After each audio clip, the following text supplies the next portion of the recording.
স্বাধীনতার ৫০ বছরের বেশি সময়ে এই প্রথম ২০২৫-২৬ অর্থবছরের প্রস্তাবিত বাজেটের আকার কমছে আগের বছরের তুলনায়। অর্থনীতিতে নানা চ্যালেঞ্জ, বৈদেশিক ঋণ নির্ভরতা এবং রাজস্ব ঘাটতির বাস্তবতায় সরকারের এই সিদ্ধান্ত।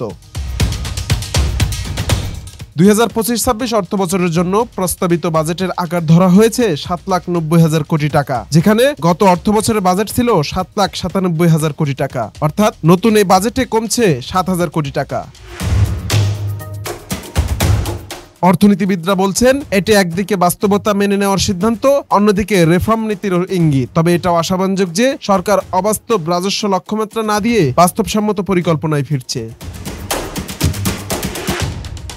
অর্থনীতির চাপে পড়া সাধারণ মানুষ খরচ কমানো, জীবনযাত্রার ব্যয় সামাল দেওয়ার কৌশলই খুঁজছে, আর সরকারকেও তাই খুঁজতে হচ্ছে ব্যয়ের ভারসাম্য। তবে বাজেট কমার অর্থ এই নয় যে উন্নয়ন থেমে যাচ্ছে, বরং দক্ষতা, অগ্রাধিকার আর জবাবদিহির মাধ্যমে হয়তো সরকার সামনের পথ খোঁজার চেষ্টা করছে। এই বাজেট হয়ে উঠতে পারে এক নতুন বাস্তবতা গ্রহণের সূচনা। হাবিব হাসান মোহন, ডেস্ক রিপোর্ট, বিডি আর্কাইভ।